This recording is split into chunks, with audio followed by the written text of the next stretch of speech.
They said she was just a cleaner, a woman who scrubbed the floors of his empire, invisible beneath her own dreams. But when the millionaire who gave her a visa to use her walked into that hospital room and saw the child she carried in her arms, the child he never meant to love, everything changed. She didn't look at him with anger. Not anymore. Just quiet, exhausted eyes that once trusted him enough to give him everything. And he, the man who had everything, now stood there with nothing. Not his fortune, not his pride, not her forgiveness. Sometimes the cruelest deals aren't written on paper. They're signed with a heart that breaks too easily. This is the story of how power, guilt, and love destroyed them both. Before we continue with the full story, tell us which country you are watching from. Also hit the subscribe button so you will not miss our subsequent stories. Now let's dive in. The first time you see the clock become a countdown timer, it changes everything.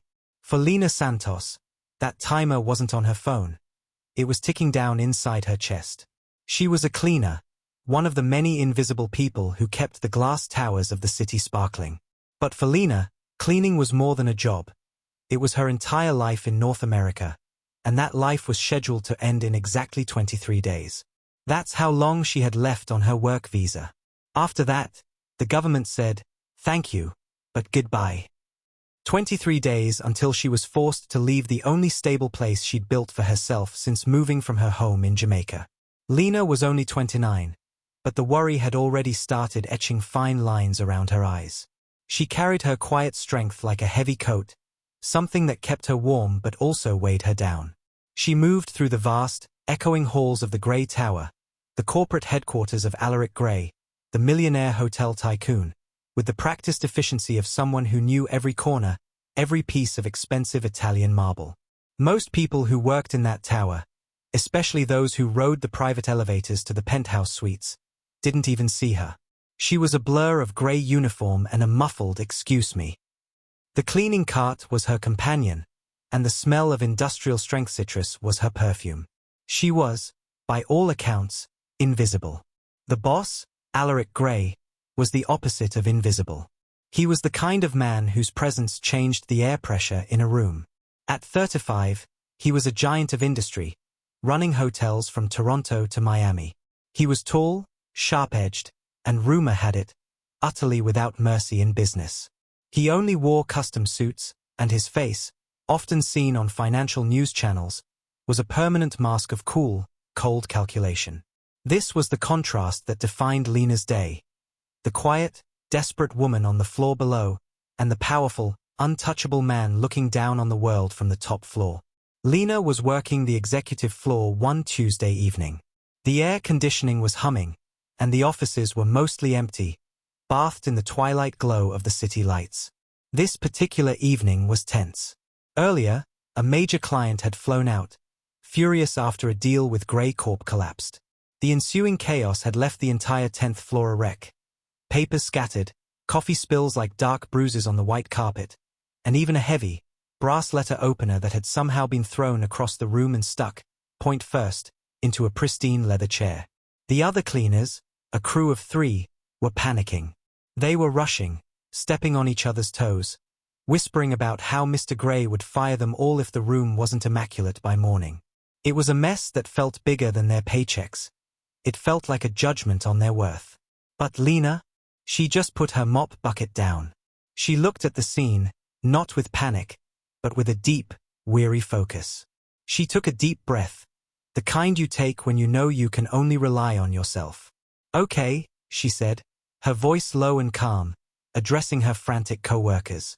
"Esther, you take the papers. Collect everything, don't worry about order, just stack them neat. Kevin, the coffee is fresh. Get the carpet shampooer and start on the stains right away. I'll get the letter opener and the chair." She didn't shout or raise her voice. She just started working. She moved methodically. She found a pair of heavy rubber gloves, pulled the letter opener out of the chair with a smooth, decisive yank, and carefully wiped away the small tear it had made in the expensive leather, massaging a bit of oil she always carried into the spot to minimize the damage. She focused on solutions, not the fear, and in 10 minutes, the chaos had been contained and the crew was working efficiently again. It was this moment of composure, this quiet authority in the eye of the storm, that Alaric Gray saw. He hadn't left the building. He was often there late, and he was standing just inside the doorway of his private conference room, watching the entire spectacle. He wasn't watching the mess. He was watching Lina. While everyone else crumbled, this woman, whom he had never once truly looked at, simply fixed the problem. She didn't look up or around. She just worked. The next morning, Lina was on the 32nd floor, scrubbing a stairwell that hadn't seen a deep clean in years, when her supervisor, a jittery man named Mr. Thompson, came hustling toward her, his face pale and stretched with nerves. "Lina. Lina Santos," he whispered, looking as if he'd seen a ghost. "Mr. Gray wants to see you. Now. His office. Top floor." Lina's heart stopped, then started beating so fast it felt like a trapped bird trying to escape her ribs. The visa. Had they found out about her application rejection? Had the company decided to let her go early? The dread tasted metallic in her mouth. She tried to steady her voice. Mr. Gray." "Yes. The boss. Hurry up. Don't make him wait. Just go up." Mr. Thompson practically shoved her toward the elevator, then backed away as if she were contagious. Lina adjusted her hairnet and wiped her hands on the already damp gray apron. She walked toward the elevator that only the executive team used, her shoes squeaking slightly on the polished floor. She stepped inside the steel box, pressed the button for the penthouse office, the real top floor, above the executive floor, and felt the dizzying rush as the elevator shot upward. She was going into the lion's den. She stepped out into a world of glass and hushed silence. The penthouse floor was utterly minimalist. No clutter, no noise, just a receptionist with eyes that looked bored and intimidatingly expensive clothes. The receptionist pointed her toward a set of double doors, and Lina walked toward them as if moving through water. Alaric Gray's office was enormous, the size of a small apartment. He was standing by the floor-to-ceiling window, looking out over the city that he practically owned. He turned around slowly. The morning light caught his expensive, dark suit and his eyes, a striking pale gray that held no warmth at all. "Ms. Santos," his voice was deep, cultured, and carried the weight of authority. It wasn't loud, but it commanded attention. "Thank you for coming." He gestured toward a sleek, low chair. Lina sat on the edge of it, feeling small and out of place, clutching her hands in her lap. "I saw you last night," he continued, walking around his desk. "On the 10th floor. The client meeting fallout. You handled the situation well. Your co-workers were frantic. You were composed." Lina simply nodded, afraid that any word she spoke would break the tense silence. He sat down opposite her, leaning back, his expression unreadable. "I need someone with composure. I need someone discreet. And, more importantly, I need someone who is facing a life-altering problem that I can fix." Lina felt a sudden, cold wave wash over her. He knew about the visa. "I've seen your file, Ms. Santos. Your work ethic is impeccable. Your visa expires in 23 days. You face mandatory deportation." He paused, letting the crushing reality of that sink in. Lina couldn't hold back the truth any longer. Her eyes welled up instantly, her quiet composure finally breaking under the weight of his directness. "So, I can't go back. Not yet. I'm taking care of my younger brother. I need the visa to send money home. Please, is there anything I can do? I'll work double shifts." Alaric Gray raised a hand, cutting her off, but not unkindly. "There is something you can do. Something unconventional." He leaned forward, his elbows on his knees, his eyes meeting hers, and for the first time, Lina felt seen, truly seen, not as a cleaner, but as a person with leverage. "I need a solution to a different kind of problem," he stated simply. "A personal problem. If you accept, you will receive a new, permanent resident visa, full status. Not a work permit. You will never have to worry about deportation again. Ever." Lina gasped softly, hope, sharp, dizzying hope, piercing through her dread. But in exchange, he continued, his voice dropping to a low, serious tone. "You will have to enter into a private, strictly confidential arrangement with me. It is a commitment that involves my family, my future, and a very specific requirement." He paused again, letting the weight of the offer and the mystery of the requirement hang between them. The permanent visa. Her brother's future secured. It was everything she dreamed of, and the cost was still unknown. She knew this was a devil's bargain. But what choice did a woman with 23 days left have? Lina looked into the cold grey eyes of the millionaire and swallowed hard, her voice barely a whisper. "Mr. Gray, what is the arrangement?" He gave her a slight, calculating smile, the first sign of genuine expression she had ever seen from him. "It is simple, Ms. Santos. You will be my wife, and you will give me a child." The world tilted. Lina's mind raced, a confusing storm of fear, disbelief, and a shocking, overwhelming surge of relief. A permanent visa, a child, and a husband she barely knew.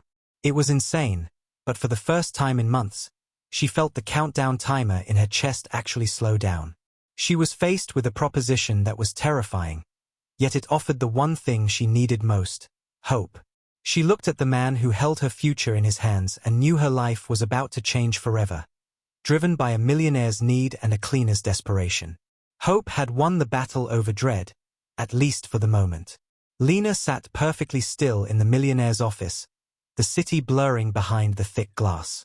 The sound of Alaric Gray's proposal, "You will be my wife, and you will give me a child," was ringing in her ears, a bizarre echo that sounded half like a nightmare and half like a miracle.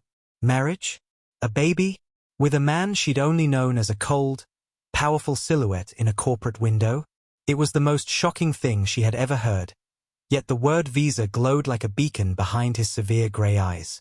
"Sir," Lina finally managed, her voice shaking slightly, I don't understand.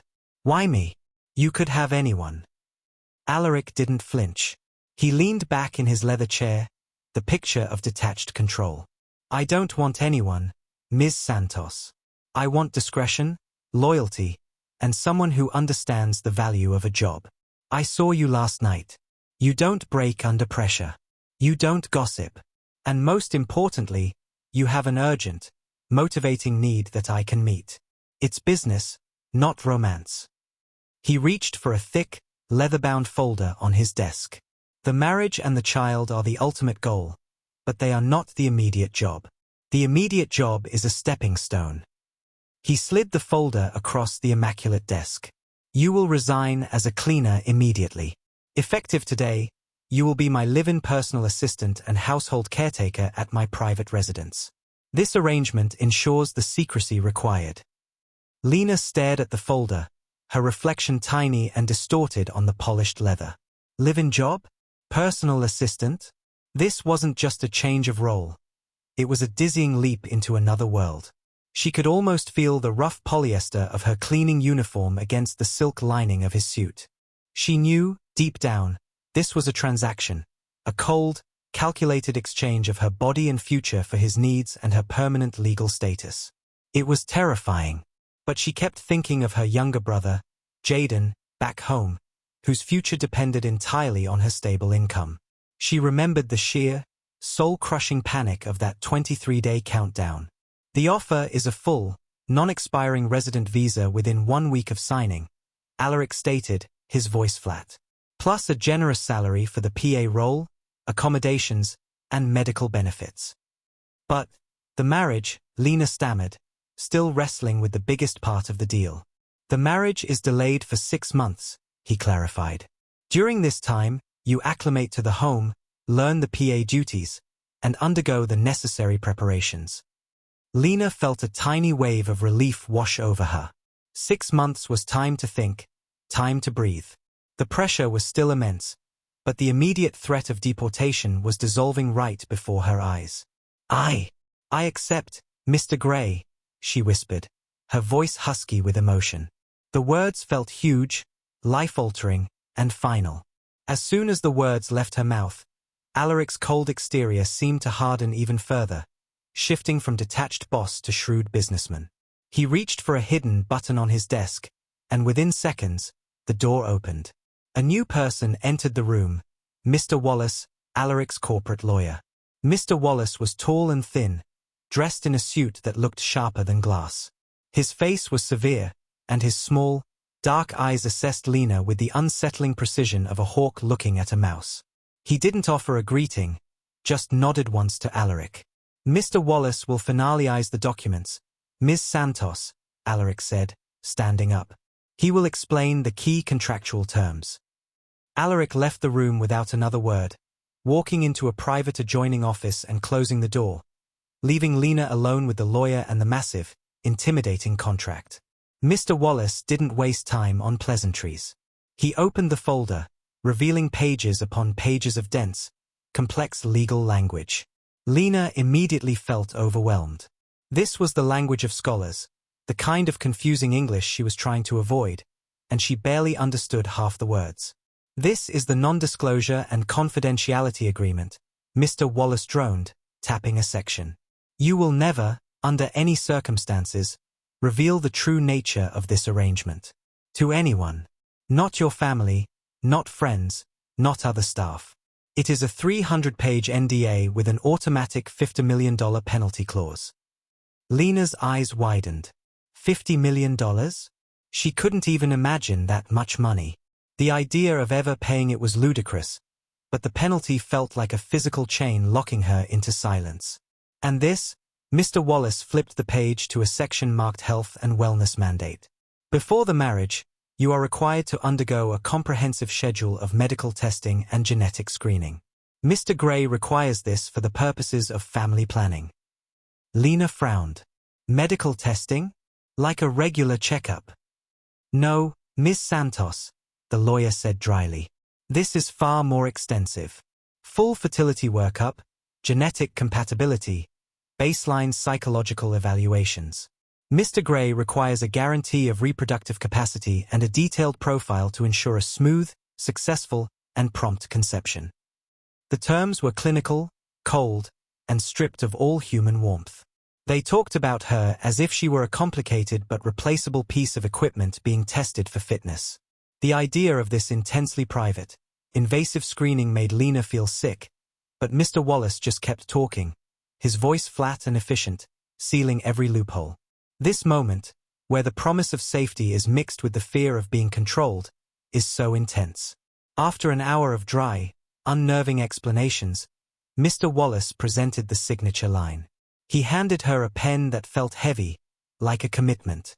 Lina looked at the paper, her vision blurry with the weight of the moment. She wasn't just signing a job contract. She was signing away her privacy, her independence, and agreeing to a future she couldn't possibly imagine. But beneath the fear, the image of that expiring visa was a clear, terrible threat. She remembered the look on Jaden's face the last time they video called, his happy, hopeful smile. She had to secure his future. This contract, for all its terrifying demands, was the only key. Taking a deep, shaky breath, Lina scribbled her name, Lina Santos, on the bottom line. It was firm, decisive, and final. Mr. Wallace took the pen back and offered a ghost of a smile, a fleeting gesture that was more unsettling than his frown. "Congratulations, Ms. Santos. You are now an employee of the Gray household. Your permanent residence status will be approved by the end of the week. Please be ready to move this evening. A driver will collect you." Lina walked out of the penthouse office that afternoon a different woman. She still wore the gray uniform, but the countdown was over. The crushing fear of deportation had lifted, replaced by a strange, unsettling mixture of overwhelming relief and high-stakes anxiety. She was safe, she had won her visa, and her brother was secured. But the price of that security was a contract for marriage and motherhood with a cold, powerful millionaire she barely knew. She had traded one kind of prison for another, but this one, at least, had a chance of leading to a life she could manage. As she rode the elevator down, the weight of the city lights reflecting in the glass seemed less crushing, and a flicker of hope, the knowledge that she had done this for Jaden, warmed her heart, despite the chilling contract she now carried. The drive from the corporate tower to Alaric Gray's private residence felt like traveling across a border into a secret, hushed country. The house wasn't just large, It was a sprawling, modern fortress nestled into the hillside, surrounded by manicured lawns and a silence so profound it was almost intimidating. This was the gilded cage Lina had traded her cleaning cart for. She stepped out of the tinted car and onto a stone driveway, pulling her worn suitcase behind her. Inside, the mansion was vast, silent, and overwhelmingly beautiful. Everything was expensive, perfectly placed, and cold to the touch. Marble floors, high ceilings, and walls lined with art that cost more than a small island nation. It felt more like a museum than a home. Lina was supposed to feel relieved, safe. She had her visa now. She had a job and shelter. But in this enormous, quiet place, she felt smaller and more alone than she ever had on the streets of the bustling city. The air didn't just feel cold. It felt heavy with secrets. The first person she met inside the house was Mrs. Hale, the longtime housekeeper. Mrs. Hale was a woman in her late 50s, impeccably dressed in a crisp black uniform. She was formal and spoke with a dry, precise accent that immediately made Lina feel like a messy, misplaced object. "Welcome to the residence, Ms. Santos," Mrs. Hale said, without a trace of warmth. "I am responsible for the smooth operation of this house. You are responsible for assisting Mr. Gray and maintaining his personal quarters." Mrs. Hale led Lina through the labyrinth of polished hallways. Everything was explained with chilling efficiency. Where the silver was stored, the timing of Mr. Gray's coffee, and the absolute rules of the house. "There are only two things you need to remember while employed here, Miss Santos." Mrs. Hale paused, turning to fix Lina with a stern, unflinching gaze. "First, you never ask Mr. Gray any personal questions. You are here to serve his needs, not to satisfy your curiosity. He values silence." Lina swallowed and nodded. The first rule was easy. Alaric's coldness made conversation impossible anyway. The second rule, Mrs. Hale continued, her voice dropping slightly, is absolute. You do not, under any circumstances, go near the west wing of the house. It is locked, it is private, and it is off-limits to everyone except Mr. Gray himself. Is that understood?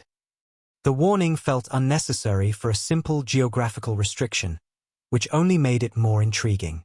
The West Wing. It sounded like the place where all the mansion's secrets were kept.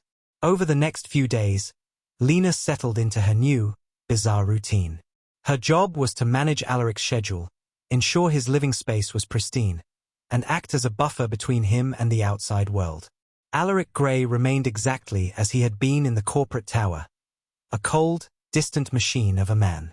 He moved through his own home with an almost mechanical detachment. He gave orders without looking at her, his instructions short, clear, and emotionless. The black suit for the New York flight. Schedule the dinner with the chairman for 8 p.m.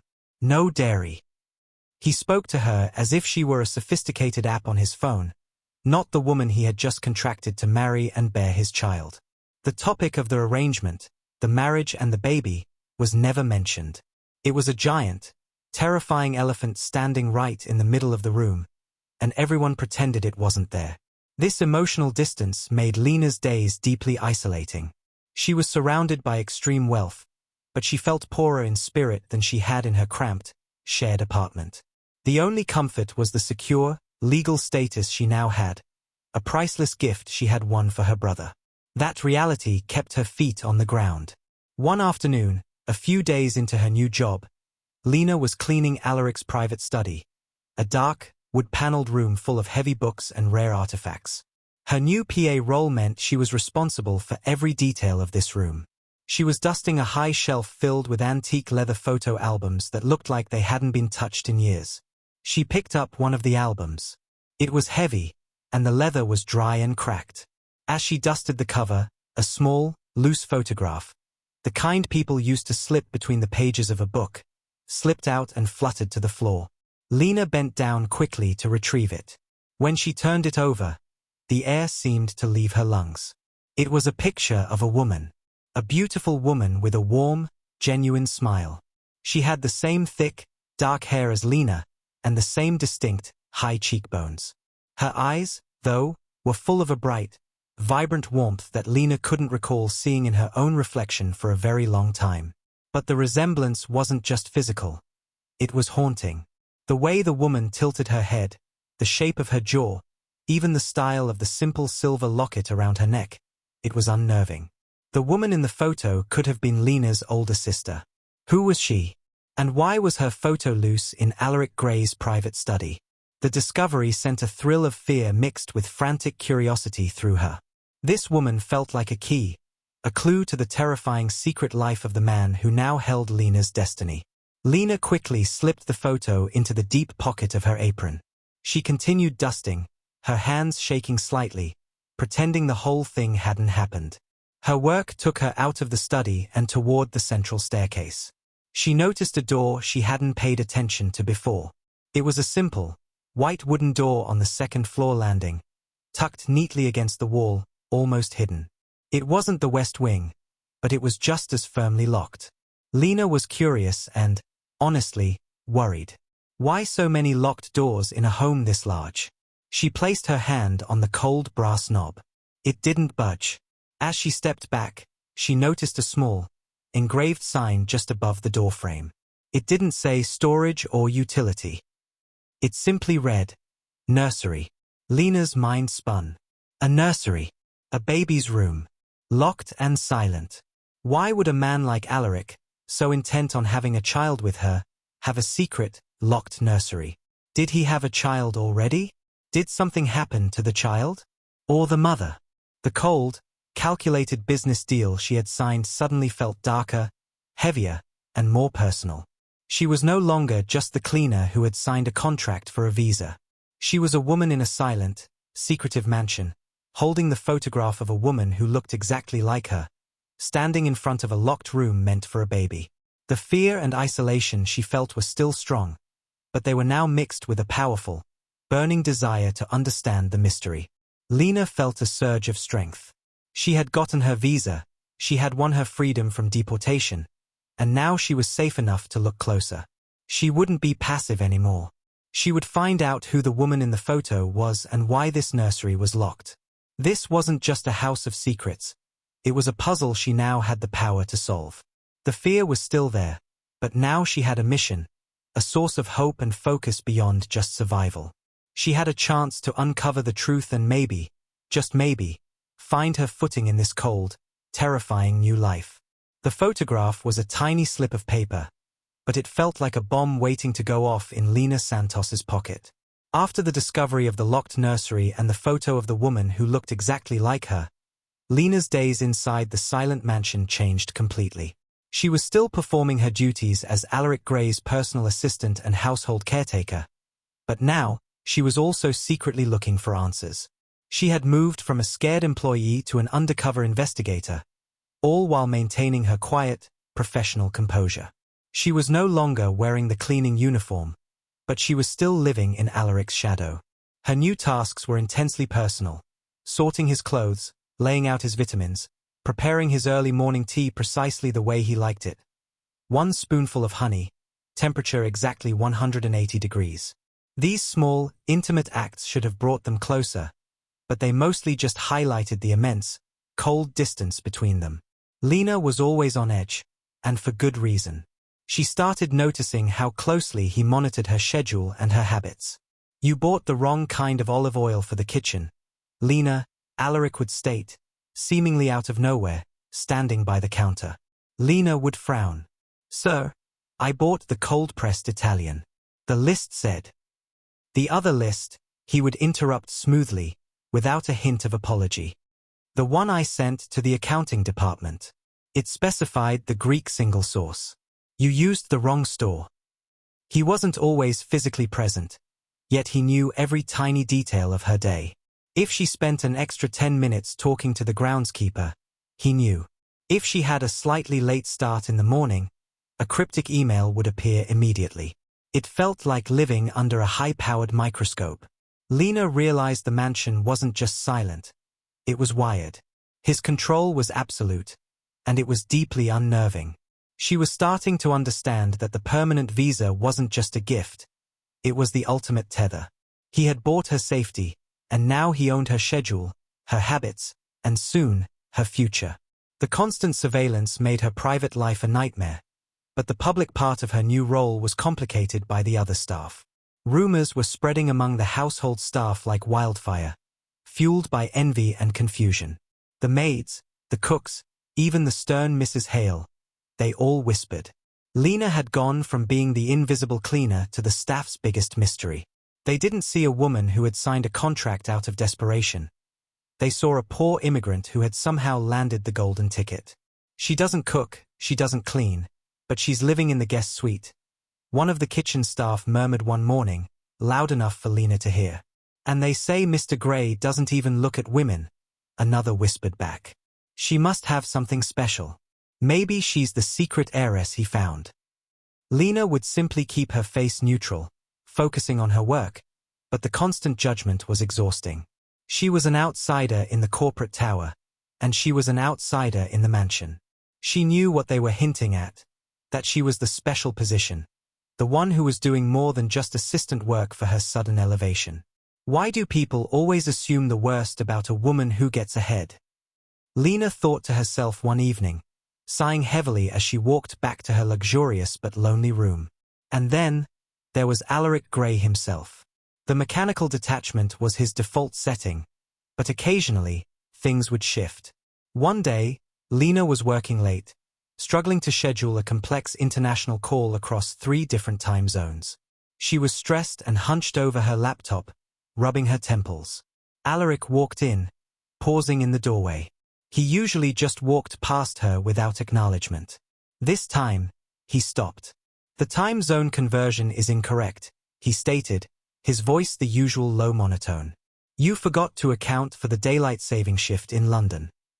Lina sighed, feeling defeated. I'm sorry, sir. He didn't let her finish. Instead of walking away or correcting the mistake himself, he came over and stood beside her. He didn't touch her, but his presence was suddenly warm, heavy, and immediate. Breathe, Lina, he said, and the use of her first name, stripped of her surname or the title of Miss Santos, was startlingly intimate. It's a mistake anyone could make. It's complicated. He pointed to the screen, his shoulder inches from hers. You need to slow down. When you rush, you make simple errors. His voice was lower now, softer, completely lacking the cold edge of the CEO. He smelled faintly of a clean, expensive cologne. For a fleeting moment, he wasn't the millionaire who had bought her future. He was just a very intelligent man giving advice. This unexpected gentleness created an uncomfortable blend of intimidation and intimacy. His power was always present. The reason he could give her orders was the reason she was sitting there. But the moment of connection was a crack in his icy armor. The next day, during one of their brief, formal meals together, she tried to talk about the weather. The garden is beautiful after the rain, sir. He looked up from his plate, a tiny, almost imperceptible smile touching the corner of his mouth. The hydrangeas. My mother loved them. Then, just as quickly as it appeared, the softness vanished. He returned to his meal, the wall back up, and the conversation was over. But Lina had seen it. A flicker of humanity. A glimpse into the hidden life that involved the photo and the locked nursery. She realized he wasn't a robot. He was a deeply damaged man with high walls. This realization, that the cold millionaire was capable of small, human moments, gave Lina an unexpected lift. It confirmed her suspicion that there were deeper reasons for his controlling behavior and his urgent, bizarre proposal. The fear was still there, a constant companion, but it was now tempered by a growing belief that she might be able to find the key to this man, and in doing so, secure not just her visa, but a measure of respect and dignity in this strange, contracted life. Hope had found a tiny foothold in the middle of his overwhelming control. The day Lina Santos decided to push back, the atmosphere in the mansion was even heavier than usual. She couldn't keep carrying the photo of the mystery woman and walking past the locked nursery without demanding answers. Her fear had finally been overtaken by a determined, desperate curiosity. That evening, after dinner, Lina waited for Alaric Gray in his private library, a room filled with quiet power and the scent of old paper. When he walked in, she didn't mince words or hide her nerves. She pulled the dusty, loose photograph from her apron pocket and placed it squarely on his massive oak desk.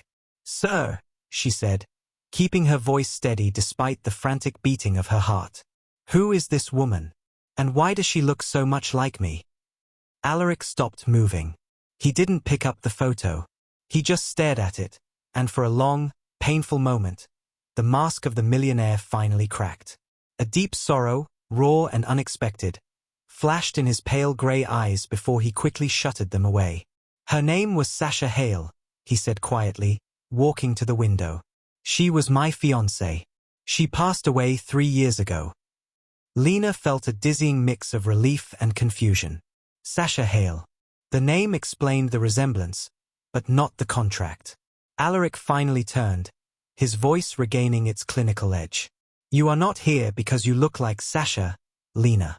You are here because you are discreet and in need.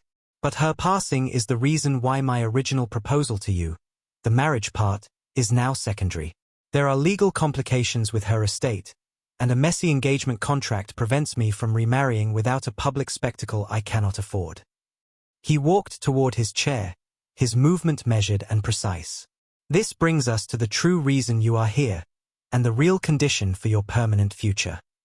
Lina sat straighter, bracing herself. She knew the original contract was dark, but she was about to learn just how cold the reality was. "My father, a man who believed in ancient rules, tied the vast majority of the Gray Empire, the hotels, the stocks, the name itself, to a legacy clause," Alaric explained, his voice sounding like he was reciting a financial report. "To retain full, unencumbered control of the empire by my 36th birthday, I must present an heir. A direct, biological descendant." He paused, letting the cold reality sink in. "My birthday is 8 months away. Sasha is gone. Marriage, for me, is now a liability. I need a child, Lina. And I need it now."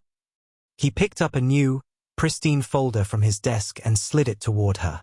"The marriage aspect of the contract is obsolete. This new document, the surrogacy and guardianship agreement, is what matters. It is a one-time, non-disclosure contract to carry my child." Lina felt a wave of icy disgust wash over her. It wasn't about a life together, or even a pretense of one. It was just a biological transaction. She was a vessel, a means to an end. "In exchange for carrying the child, Lina," he continued, completely ignoring the horror in her eyes, "you will receive $5 million, transferred into a trust immediately upon the child's birth. The permanent residency status you already have is yours forever. You will be free to leave the country and never see me or the child again, with enough wealth to care for your family for the rest of your lives." $5 million. The number was so enormous it was almost meaningless, a currency used in a completely different universe.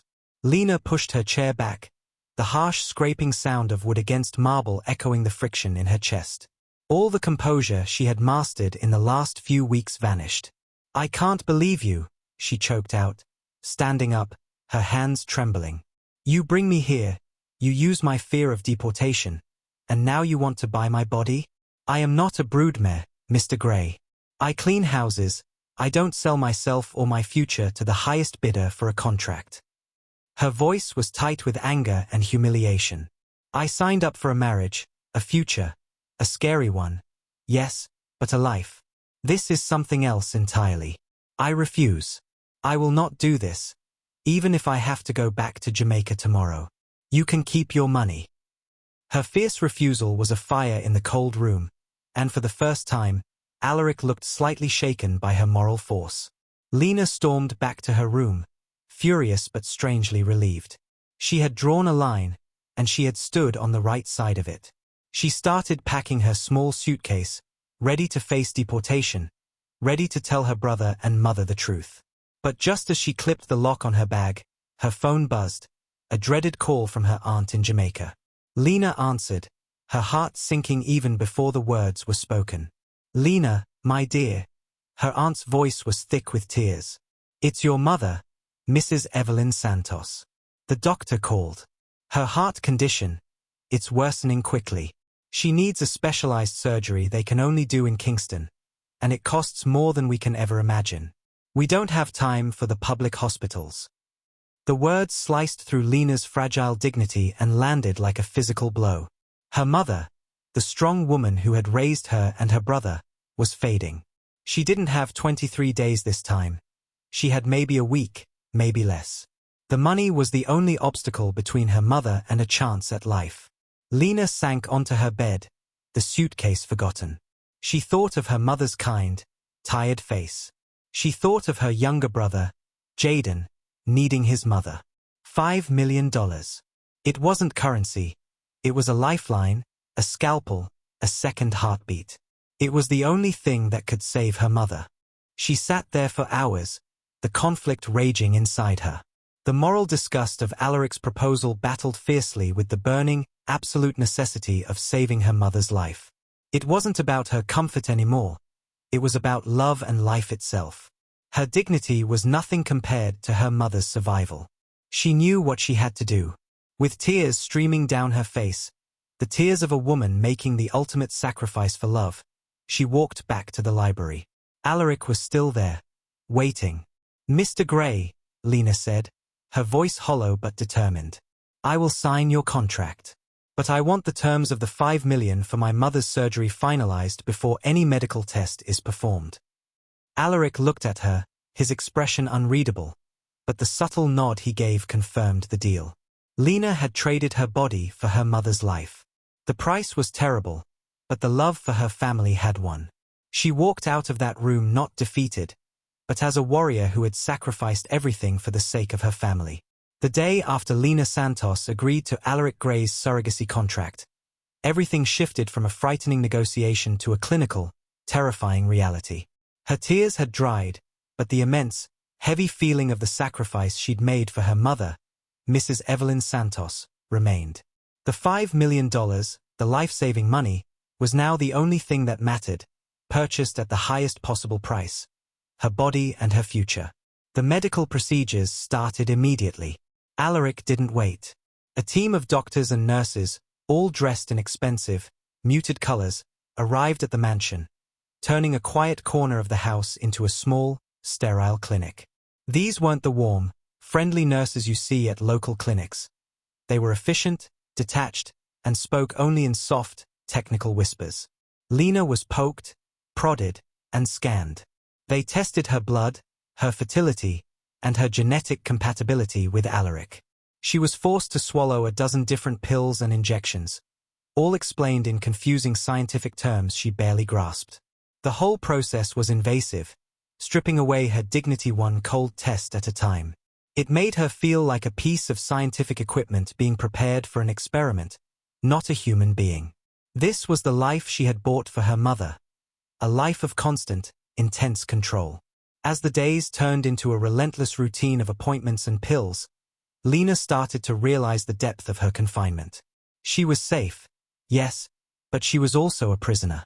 She quickly began to sense how deeply she was being controlled.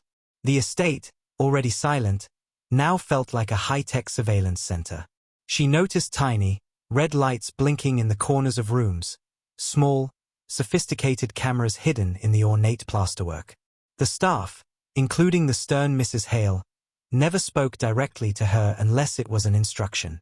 They were just silent observers, and their silence was its own form of control.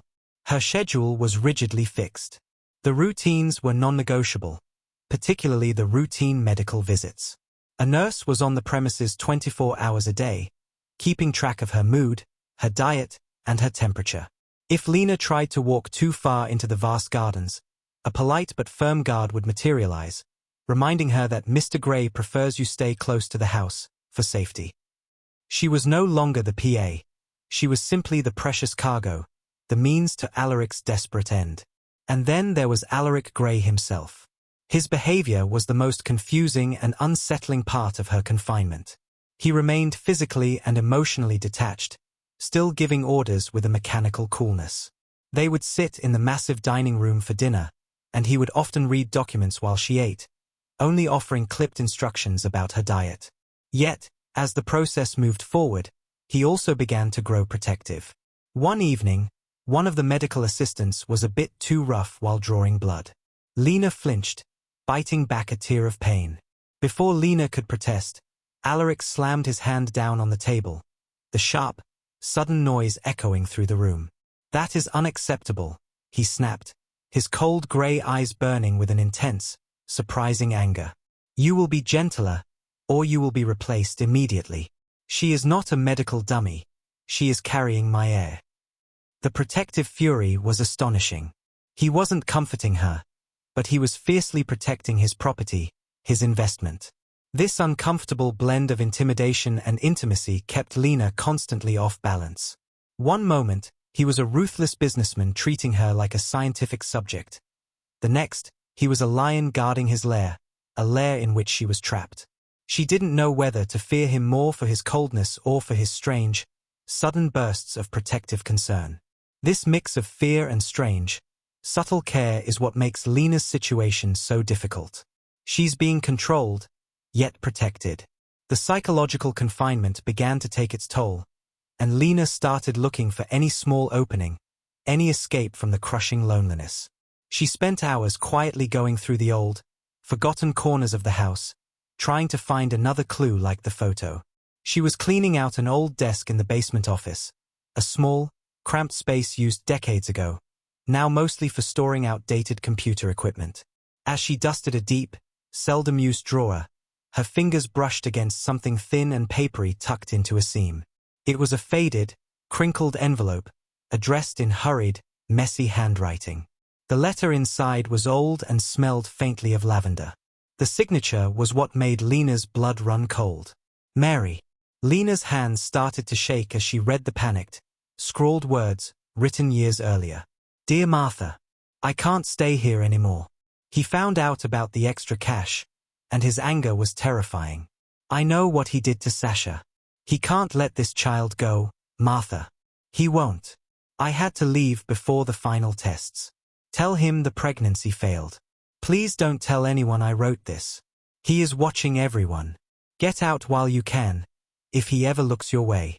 The control is too much. I had to choose my freedom over the money. The baby is his, but I am mine. I have to disappear. Please be safe. Mary." Lina reread the letter 5 times, the air thick with the dust of old secrets. Mary, a former employee who had carried Alaric's child.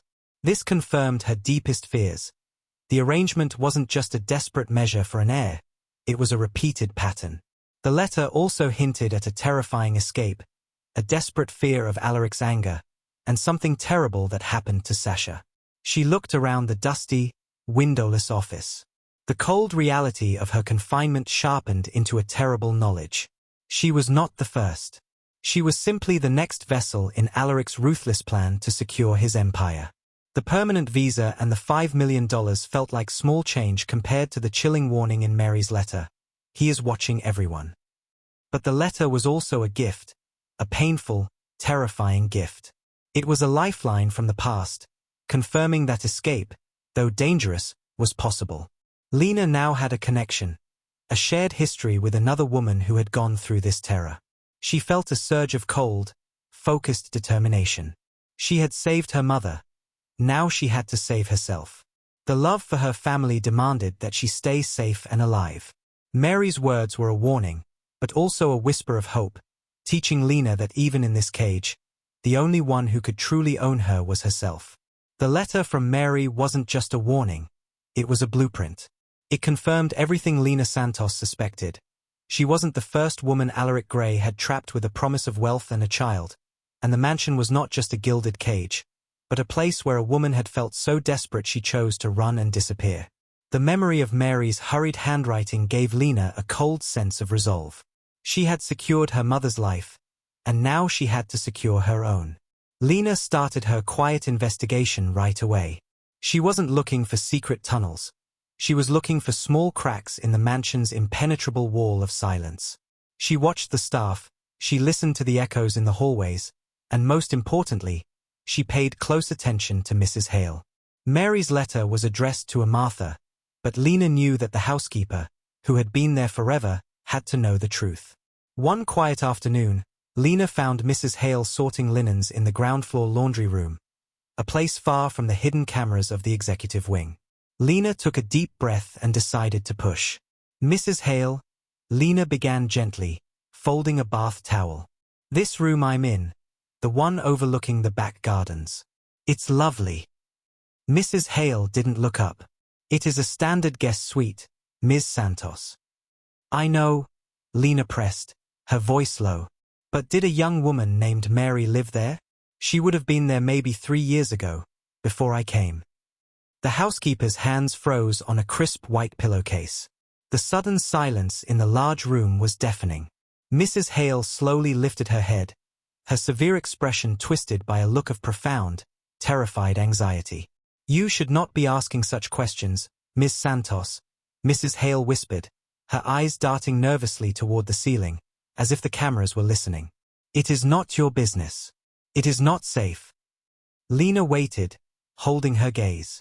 Mrs. Hale, who was clearly loyal to the Gray name but terrified of the power it represented, finally cracked under the pressure of Lina's quiet persistence. Yes, the housekeeper admitted, her voice barely audible. Mary used to live in that room. It was occupied by the caretaker before you. Please. I have done my duty to warn you. Do not speak that name again. The confirmation hit Lina hard. She wasn't just in Mary's old room. She was fulfilling Mary's old contract. She was a replacement, nothing more. That evening, armed with the undeniable truth, Lina knew she had to face Alaric. She found him in his home office, reviewing charts on a huge screen that glowed coldly in the dim light. She didn't approach him with a question. She approached him with a fact. Sir, I know about Mary, Lina stated, her voice trembling slightly but holding firm. And I know she lived in my room before me. What happened to her? The effect was instantaneous and explosive. Alaric Gray spun around in his chair, his face a mask of sudden, uncontrolled anger. He didn't just look cold, he looked volatile. Who told you that name? He snarled. Standing up so abruptly he knocked his chair back a few inches. Was it Mrs. Hale? The staff here will be taught a lesson in discretion if they are spreading rumors about my private life. Lina stood her ground. No one is spreading rumors, sir. I need to know the truth. Was she pregnant with your child? Why did she leave? She left because she was greedy and dishonest. Alaric shouted, the anger shaking his perfect composure. She tried to extort me for more money before the final agreement was done. And when she failed, she ran. That's all you need to know, Lina. Now, I suggest you return to your room and never mention her name again. He was clearly lying. The denial was too fierce, the anger too instant. But his denial was also a terrifying display of how ruthless he could be when his secrets were threatened. Lina quietly left the room, her initial hope of finding the truth now overshadowed by the fear of his retaliation. Later that night, something unexpected happened. After the storm, Alaric sought her out. He found her in the deserted sitting room, looking out at the dark gardens. He looked exhausted, the rage replaced by a deep, aching weariness. He didn't apologize for his outburst, but he sat across from her, leaning forward, and started talking, not giving orders, but confessing. I need you to understand, Lina, he began, his voice low and devoid of his usual arrogance. My father was a monstrous man. He didn't raise me, he trained me. Everything I am, the coldness, the need for control, it was taught. He manipulated every decision I ever made. He told her a painful story of growing up, where his every achievement was belittled, his every emotion punished. His father had orchestrated his engagement to Sasha, not for love, but for a business merger. His father had created the terrible heir clause not to secure his son's future, but to control it even from the grave. He taught me that control is the only safety, Alaric confessed, staring into the dark. He made every relationship transactional. I look at that contract you signed, and I hate that it's me who has to enforce it, but it's the only way I know to survive the traps he set. He didn't mention Mary again, but the implication was clear. His father's manipulation had driven him to make all the wrong decisions, forcing him into these desperate, cold arrangements. It was a devastating confession, a window into the lonely, wounded soul of the millionaire. It stirred both pity and mistrust in Lina's heart. Lina looked at the man who held her fate in his hands. The pity she felt was genuine. She saw the little boy who had been crushed by a terrible father. But the mistrust was equally strong. Was his trauma an excuse for his cruelty? Could she believe a man who had lied so fiercely just moments ago, only to open up with such vulnerability now? She didn't know the answer, but the confession had done something crucial. It had humanized him.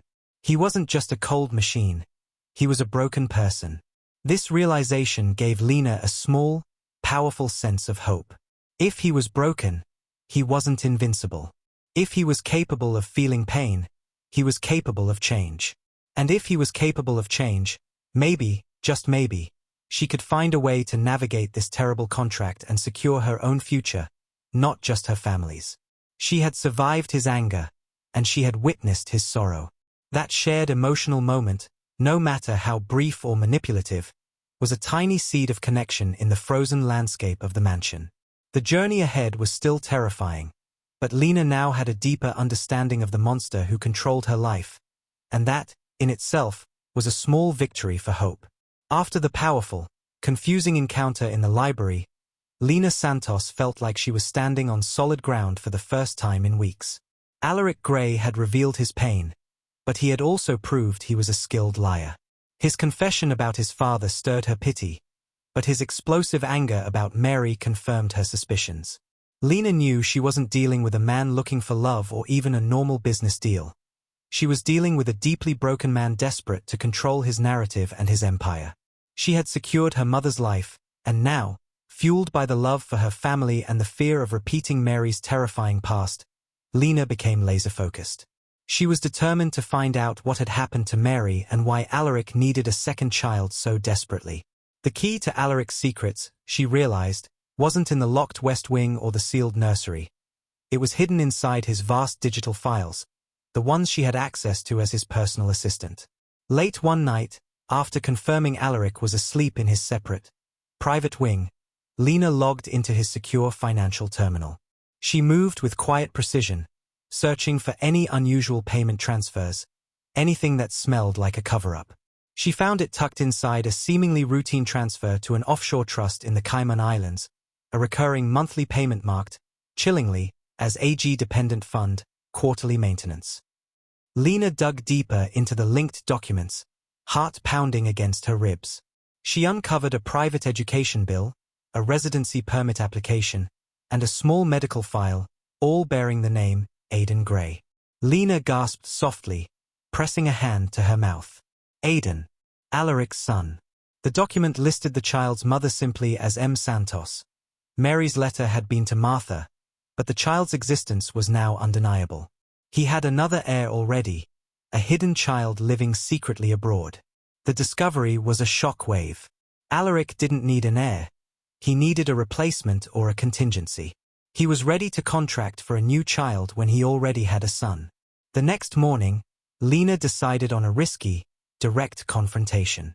She waited until Alaric was calm, drinking his precisely 180-degree tea, and placed the printed financial transfer record on the table. "I found this, sir," Lina said, her voice steady and controlled. "A payment for Aiden Gray. I know you have a son. Why did you tell me you needed an heir?" Alaric didn't shout this time. He simply stiffened, his cold mask sliding instantly back into place. "Aiden is irrelevant," he stated, picking up his tea cup with calculated calmness. "Yes, he exists. He is the result of the arrangement with Mary. But she abandoned him." He met Lina's gaze, his eyes hard and unwavering. "She ran, Lina. She wanted the money but couldn't handle the commitment. She broke the contract, and she signed away her parental rights. I sent Aiden abroad to a private, controlled environment for his own security and stability. The mother is gone, and the child is raised entirely by my staff. I still need a legitimate heir who can be publicly acknowledged when the time comes." He insisted, with chilling conviction, that the mother had abandoned them. But Lina was no longer a frightened cleaner. She was a woman fighting for her life, and she didn't believe him. She had read Mary's desperate letter. "I had to leave before the final tests. I had to choose my freedom over the money. That wasn't the sound of a greedy woman abandoning her child. It was the sound of a woman escaping a terrifying situation. She went back to the documents, focusing on the legal filings, searching for the paperwork Alaric mentioned. She found the signed relinquishment forms, but they weren't signed. They were electronic, stamped with a generic notary seal, and the linked communication log was sparse. There was no correspondence confirming Mary's voluntary departure. Instead, there were cryptic legal notes about a failure to comply and a subsequent location unknown report filed by Alaric's lawyer, Mr. Wallace. The documents didn't suggest abandonment. They strongly suggested that Mary might still be alive and that Alaric had simply covered her tracks and taken the child without her final, willing consent. The full, terrifying truth began to unravel right there on the screen. Lina felt sick to her stomach, the gilded cage now feeling like a deep pit. She wasn't just Mary's replacement.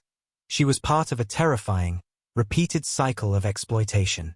Alaric had done this before, and when the mother tried to escape, he simply took the child and erased her from existence, then started the process over. If Mary was alive and in hiding, she was a living warning. If Alaric was willing to do this to the mother of his first child, what would he do to Lina once she served her purpose? This realization brought the cold, hard clarity that she needed. Her initial fear of deportation had driven her to sacrifice, but now, the love for her family demanded action, not just surrender. She needed to save herself not just from the contract, but from Alaric's manipulative grasp. This moment of clarity, where Lina realizes she's an actor in a much larger play, is a huge step toward her freedom. Lina knew that truth alone wouldn't protect her. Alaric's power was absolute, and her word against his meant nothing. That night, she secured a small, inexpensive digital voice recorder she had bought discreetly online, a purchase hidden deep within the mansion's massive supply orders. She spent hours testing it, finding the perfect hiding place in her room, and rehearsing her new role as a secret archivist. Lina started secretly recording everything she learned, every cryptic order from Alaric, every tense conversation about the contract, every detail of the surveillance she noticed, and every discovery she made in the files. The memory card became her only true protector. This wasn't about revenge. It was about self-preservation, securing an undeniable ledger of the truth. As she looked at the tiny red light on the recorder blinking in the darkness, a silent witness to the mansion's secrets, Lina felt a fierce, renewed sense of control. She was no longer just waiting for her fate. She was fighting back, transforming her fear into leverage, and her silence into evidence. She was doing this for her mother, for Jaden, and for Mary, and maybe, someday, for the hidden child, Aiden, too. The love for her family was her shield, and her courage was her weapon. Life inside the mansion after Lina Santos started recording became a strange, tense play. Her small voice recorder, hidden safely, was her silent partner, her personal lawyer, and her only true friend. She continued her duties for Alaric Gray, playing the part of the devoted assistant, all while documenting his lies and the cycle of exploitation he'd trapped her in. She was watching him, waiting for the perfect moment to find the final piece of evidence she needed to protect herself and Aiden, his hidden son. But sometimes, when you're watching someone, they get hit by a curveball you never saw coming. The curveball arrived one crisp Tuesday afternoon, not as a subtle electronic signal, but as a hurricane of designer clothing and public drama. The news channels, usually focused on Alaric's hotel stocks, suddenly exploded with a different kind of headline: Serena Vale returns, ex-fiancé challenges Gray Corp takeover. Serena Vale, Alaric's former fiancé, the one whose messy contract was supposedly preventing his remarriage, was back. Serena was everything Lina wasn't. Tall, impossibly glamorous, and born into wealth. She was a public figure, a former corporate powerhouse, and she had a score to settle. The very next day, the chaos arrived at the mansion gates. Serena drove right up to the front entrance in a sleek, vintage car, ignoring the security. Lina, who was just walking back from checking the mail, found herself standing face-to-face with the source of Alaric's legal woes. Serena looked beautiful, but her eyes held a brittle, furious energy. She completely bypassed the security guards and locked eyes with Lina. "You must be the new one," Serena said, her voice sharp and low, carrying the undeniable weight of privilege and deep-seated fury. The replacement. Lina felt a sudden chill, a recognition of shared suffering. I'm Lina Santos, she replied, keeping her voice neutral. Serena didn't bother with pleasantries. My name is Serena Vale. And I'm here to tell you exactly who the man you work for is. Alaric Gray didn't just break off our engagement. He systematically destroyed my career when I wouldn't agree to his terms. He used legal loopholes to ensure I was blacklisted in the entire finance industry. He doesn't want a wife. He wants property. He wants complete, total control. She grabbed Lina's arm, her grip surprisingly strong. You look like his type, quiet, desperate, and easily manipulated. Believe me, he's a collector of broken things. He used me, and when I fought back, he ruined me. You need to escape now, before you become another victim like Mary, and before he traps you permanently with that child. The intensity of Serena's warning was terrifying. She sounded sane, she sounded credible, and she was saying exactly what Mary's letter had hinted at. The fact that Serena knew about the previous surrogacy arrangement with Mary gave her words undeniable weight. Serena's sudden return triggered chaos that immediately spilled out of the mansion and into the public eye. Reporters were camped outside the gates. Alaric's stock dropped, and the company issued panicked, formal statements denying all of Serena's allegations. The public gossip became a torrent, a mix of speculation about a love triangle, a corporate war, and rumors about a hidden child. Alaric, usually a statue of composure, was frantic. He paced his office, slamming his phone down and demanding that his legal team handle Serena, as if she were a minor pest and not a legitimate threat. Lina was supposed to be his assistant, helping him manage the crisis, but every moment she spent near him only deepened her conflict. His anger at Serena was so intense it felt righteous, the fury of a man who believed he was being wrongly attacked. This reinforced the empathy she felt for his pain. She's lying, Lina, Alaric insisted one evening, his voice tight with stress. She thinks that by damaging my public image, she can force me to pay her off. Don't believe a word of it. She's manipulative. His vulnerability was still there, the wounded boy resurfacing beneath the ruthless millionaire. He was relying on Lina for support, and in a strange way, this dependence felt intimate. Lina saw the panic in his eyes and felt a wave of pity. He truly seemed cornered. This created a debilitating conflict in Lina's heart. Serena, the elegant, powerful woman, warned her to run from a manipulator. Alaric, the cold, powerful man, was revealing a hidden pain that made him seem like the victim of family manipulation. Lina had the permanent visa, she had money for her mother, and she had a secret recording of every word spoken. She could leave right now. But the thought of leaving Alaric exposed, without knowing the full truth, made her hesitate.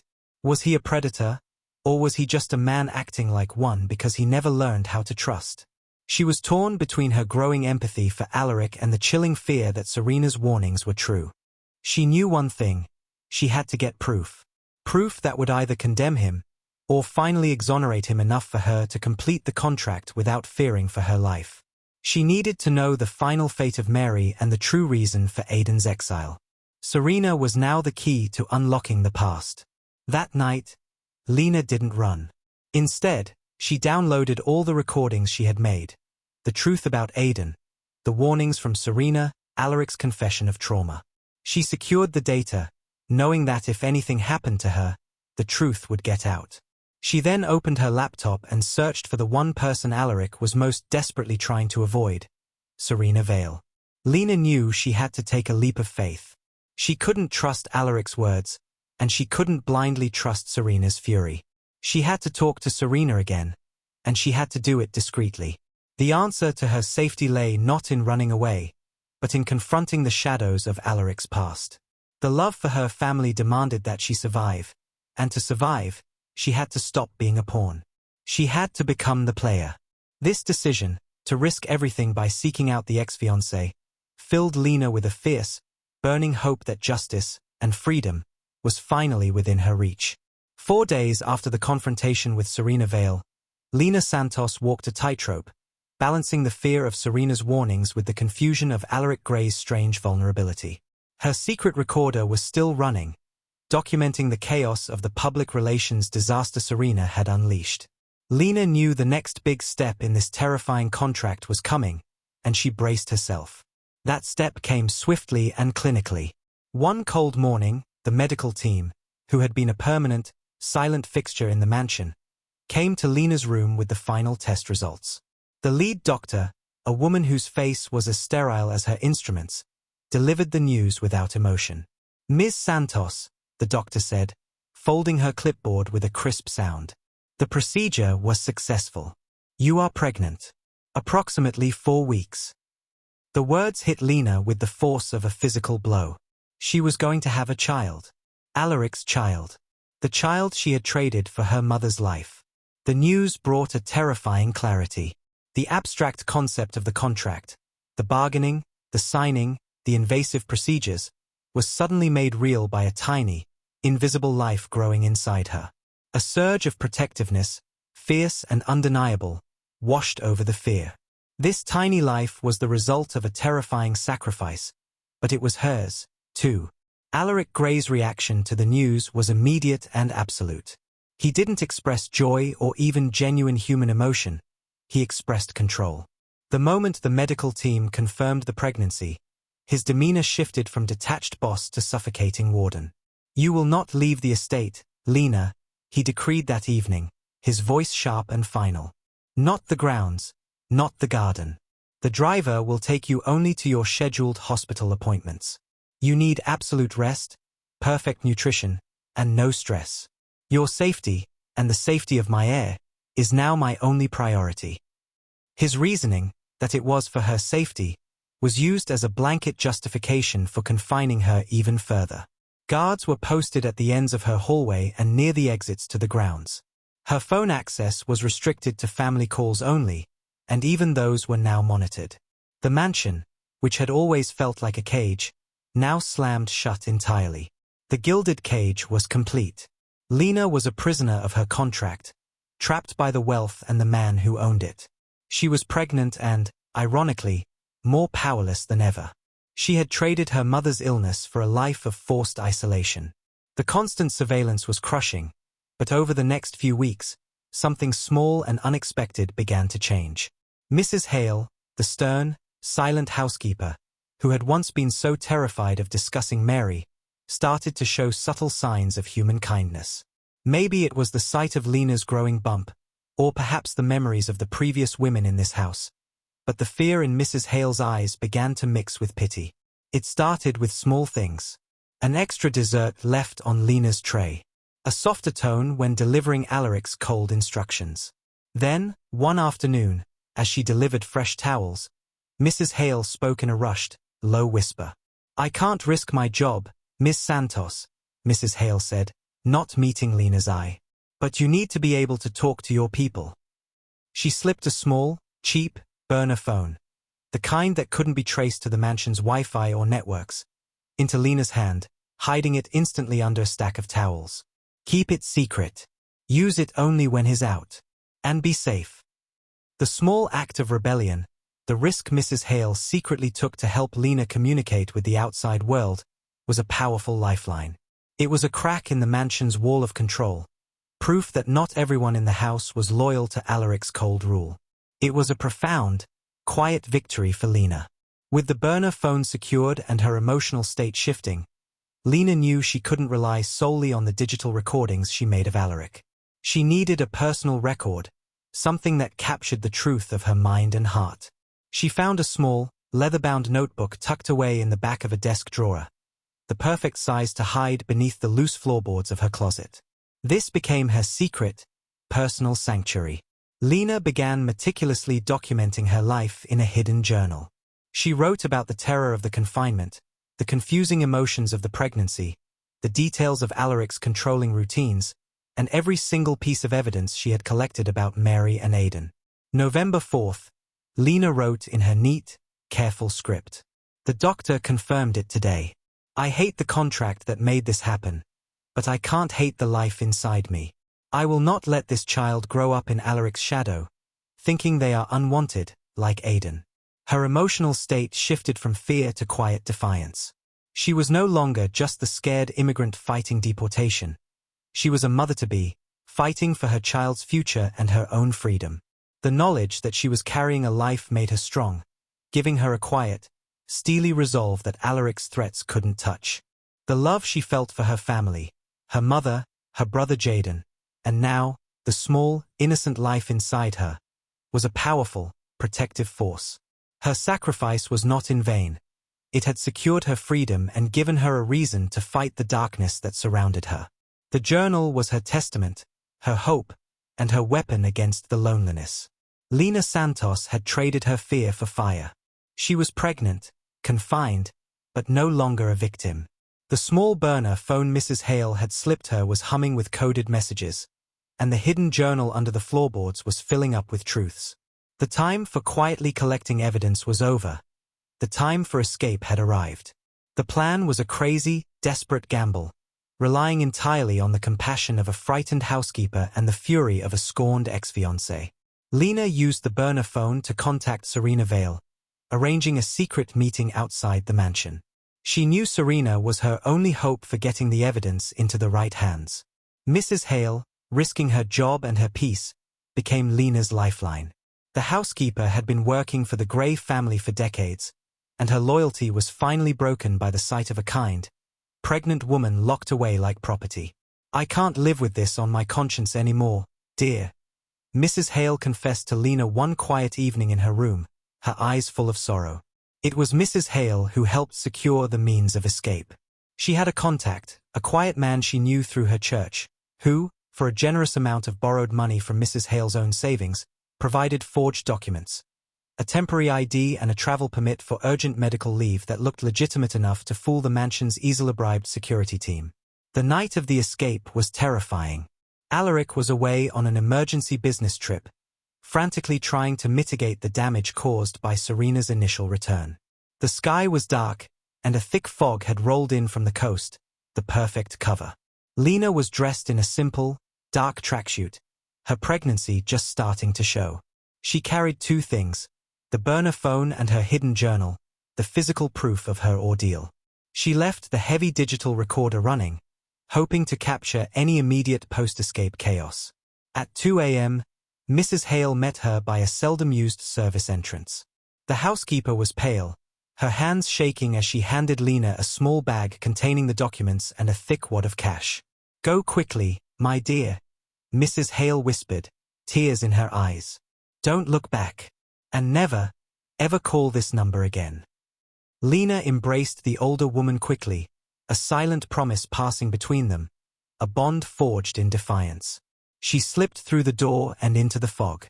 The security guards, having seen the fake documents for emergency transport, barely glanced at her as she climbed into a waiting, unmarked car driven by Mrs. Hale's contact.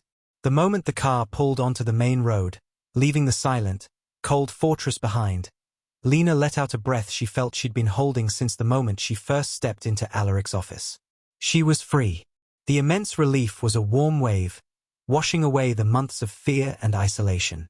The meeting with Serena Vale was everything Lina needed it to be. They met at a discreet, secure location downtown. Serena was sharp, focused, and utterly determined to see Alaric crumble. "You were right about everything," Lina told her, handing over the journal and the details of her digital recordings. "He has a son, Aiden, and he made Mary disappear. I'm the next step in his contract for an heir." Serena's eyes widened with confirmation, not surprise. "I knew it. He's running a breeding farm for his corporate empire. But he can't win this time, Lina. You have the proof." Serena immediately introduced Lina to her ally, Mr. Thomas, a seasoned investigative journalist. Mr. Thomas was quiet, meticulous, and had been digging into the corruption surrounding Gray Corp for months. He looked at Lina's journal and listened to her story, his face hardening with professional resolve. "This is it," the journalist said, tapping the worn cover of the journal. "A hidden son, secret contracts with vulnerable women, and a missing mother. This isn't just a divorce scandal. This is a pattern of abuse of power." That moment, sitting across from Serena and the journalist, knowing her truth was finally in safe, powerful hands, was the purest feeling of freedom Lina had ever known. What followed was a storm of truth that swept through the corporate world and the media like a cleansing fire. The story broke wide open. The journalist, Mr. Thomas, published a devastating expose using Lina's detailed journal entries, her recorded evidence of Alaric's cold instructions, and Serena's compelling testimony about Alaric's calculated destruction of her career. The media exposed the truth about his secret agreements with vulnerable women. The public outrage was immediate and overwhelming. People weren't just angry, they were disgusted. The image of the millionaire tycoon forcing poor immigrant women to bear his children for control of his father's empire was a moral outrage that could not be spun or buried. Alaric's empire began collapsing. Investors pulled their money out by the billion. His hotels were suddenly empty, boycotted by angry consumers. Board members resigned in droves, unable to weather the scandal. Alaric, who valued control and reputation above all else, lost everything in a matter of days. He lost his investors, he lost his reputation, and he lost his power. Justice had finally arrived, not with a quiet whisper, but with a global roar. Lina was safe, sheltered by Serena's legal team. Her mother's life was secure thanks to the initial contract, and the legal teams were already moving to secure the safe return of little Alaric Gray. The contract was broken, the threat was gone, and the darkness that had shadowed Lina's life had finally been lifted by the power of truth and human connection. She was pregnant, free, and strong. The love for her family, her mother, her brother, and the innocent child growing inside her, had not only saved her, but had brought down a giant. That victory, secured by courage and the quiet kindness of a housekeeper, was the most beautiful, heartwarming justice imaginable. Lina Santos was finally safe. She was staying in a beautiful, anonymous apartment secured by Serena Vale's lawyers, watching the news reports that detailed the collapse of Alaric Gray's empire. Her journal and her recordings were doing their work, bringing justice not just for her, but for Mary and Aidan. The fear was replaced by a quiet, deep-seated relief. She was preparing for motherhood, and she was free. But the truth, as it turned out, wasn't done with them yet. Alaric, now stripped of his money and power, was utterly broken. He wasn't trying to control Lina anymore. He was trying to find salvation in the truth. He managed to locate Lina through a coded message delivered by an unexpectedly sympathetic staff member who was helping the investigators. He begged for one last, private meeting, saying he had evidence that changed everything, evidence that explained the entire pattern of darkness. Serena and the journalist, Mr. Thomas, agreed to the meeting, but only in a highly secure, public location, surrounded by security. When Alaric arrived, he was a ghost of the sharp-edged tycoon Lina remembered. His custom suit was wrinkled, his eyes hollowed out. He didn't come with lawyers or threats. He came with a stack of brittle, old documents. "Lina," he began, his voice hoarse, "I didn't know the full truth until the company collapsed and I was forced to look through my father's deepest, most secret files. He didn't just manipulate me for the air clause. He orchestrated the entire pattern of exploitation. He was playing a long game." Alaric revealed that his father, the tyrannical patriarch who controlled everything, had set up the Mary contract and the subsequent disappearance, not just for a child, but to create a legal precedent. He wanted to ensure that if Alaric's own attempt at an heir failed, the company could legally contract for one again, solidifying the Gray legacy beyond his son's control. He created the cycle, Lina, Alaric admitted, his voice thick with self-hatred. "He made me into this monster, convinced that cold contracts were the only way to manage my life." This was a shocking revelation, confirming that the abuse came from the deepest root of the Gray family tree. But then, Alaric dropped the ultimate, devastating bombshell. Alaric picked up an old, sealed envelope from the stack of papers. "There's more. And this is the true reason my father drove me to seek out women who were easily controlled. He wanted the child to be connected by blood to the original family line, but not through me." He slid the document across the table. "He had a brief, secret affair 29 years ago, just before I turned 7. The woman was an immigrant, working for him at one of his first hotels. She was a housekeeper. Alina felt a cold dread creep up her spine, a horrifying intuition that was too terrible to be true. Her name, Alaric whispered, his eyes filled with a desperate, painful pity, was Evelyn Santos. Lina felt the world tilt and darken. Evelyn Santos. Her mother.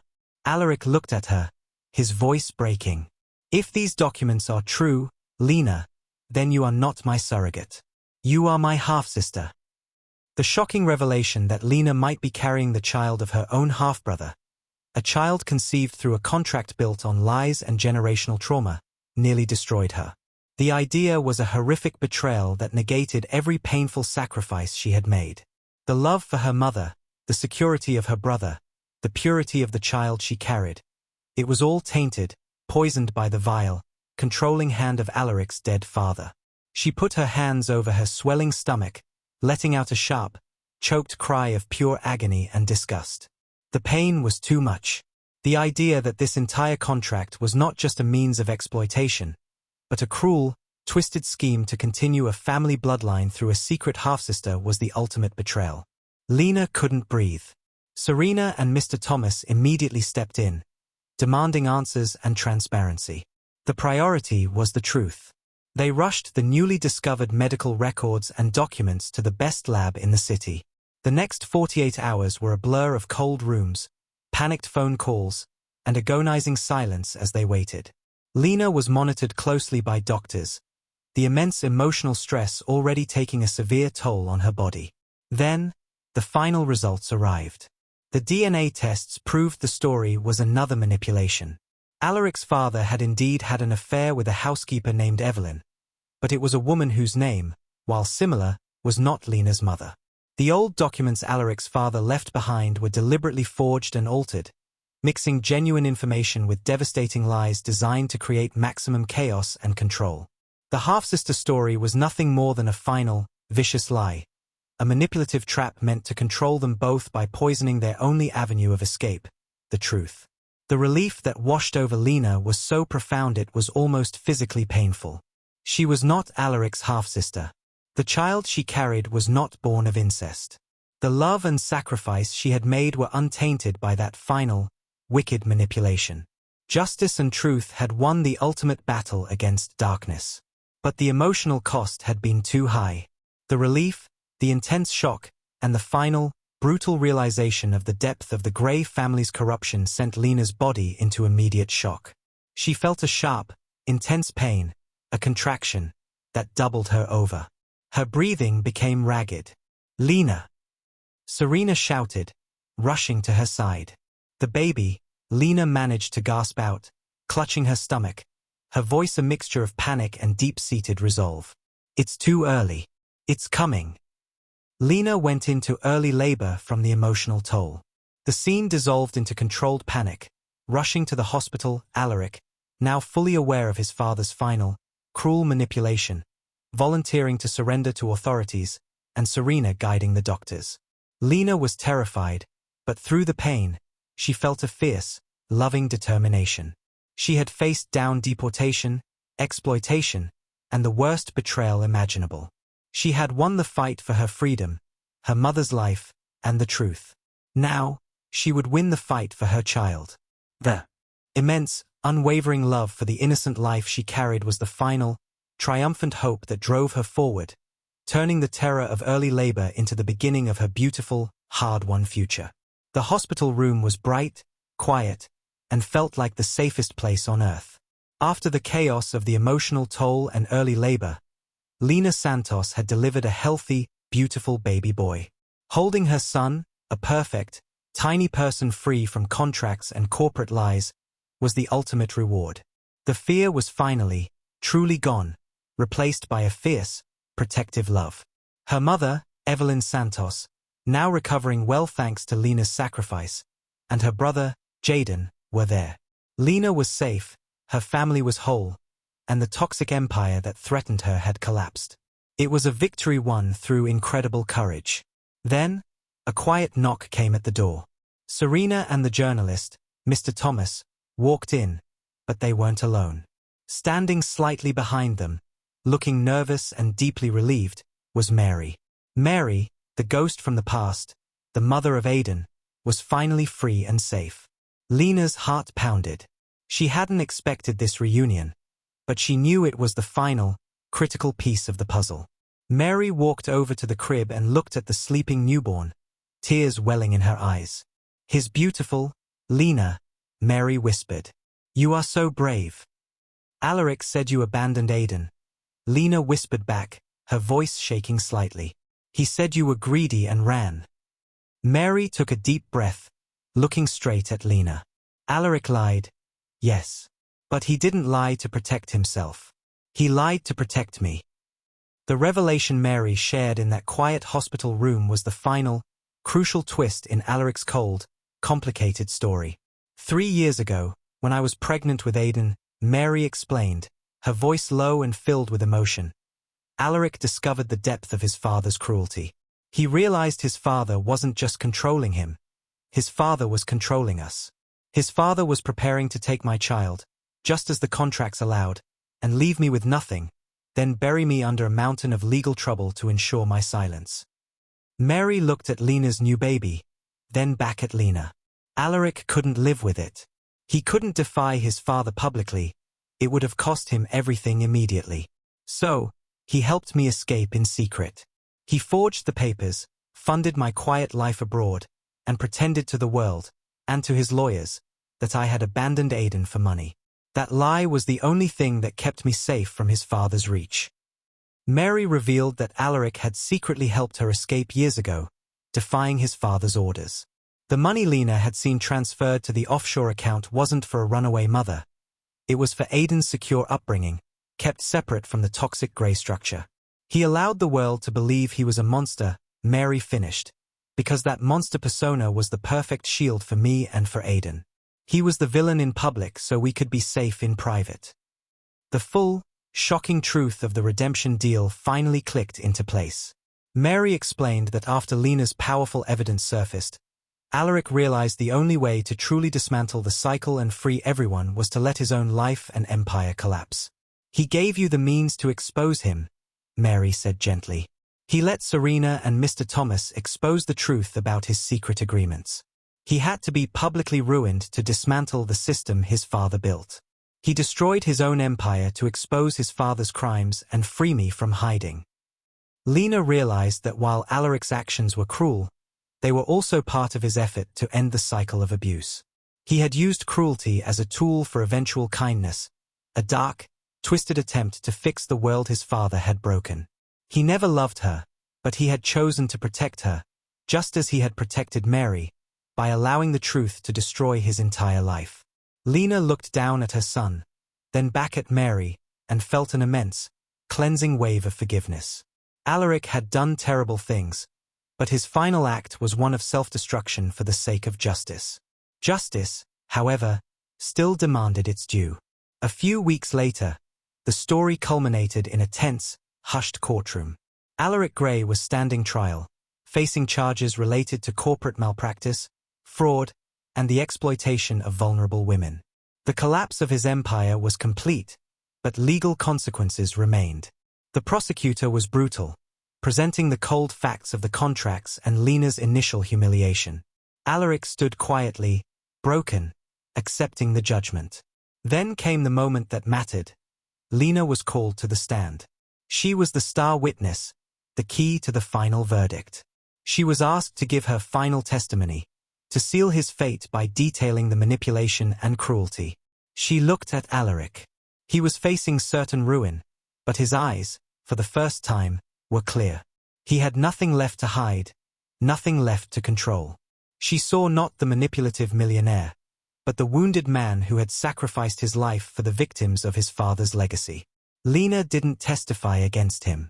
Instead, she asked the judge a question.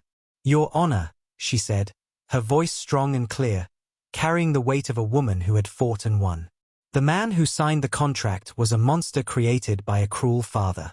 The man who is standing here today destroyed his entire life and fortune to make sure the victims were safe and the truth was exposed. He did terrible things, but he chose justice over self-preservation." She stepped off the stand, walking past the benches filled with reporters and lawyers, and walked toward the defense table. She reached out her hand to Alaric, the simple, honest gesture of forgiveness that meant everything. Alaric, overwhelmed, took her hand. Lina stood beside him as he faced his judgment, her presence speaking louder than any testimony. He accepted the consequences for his crimes, but he did not face them alone. He faced them with the grace of a woman who understood that love meant seeing the effort for change, even when it was born from darkness. The crowd watched, hushed. The courtroom recognized that this was not just a verdict. It was a powerful act of mercy and hope. Justice was served through the exposure of the Gray Empire's crimes, and love won through Lina's ultimate forgiveness. Aiden was brought home to Mary, who was now a free woman. Alaric faced a shortened sentence, the court recognizing the complex role he played in exposing his own crimes. Lina, having secured the ultimate justice and her own peace, left the courtroom a free woman, holding her son. The money secured her mother's permanent care, and her journal became a book deal, giving Lina the life she truly deserved. She hadn't just survived, she had triumphed, proving that courage, truth, and the fierce love for family will always dismantle the cages built by greed. In the end, Lina didn't walk away as a victim. She walked away as the truth that money could never buy. If this story touched your heart, tell me in the comment what city you are watching from right now. Don't forget to like this video, subscribe for more stories like this, and turn on the notification bell so you don't want to miss the next story. Thank you for watching.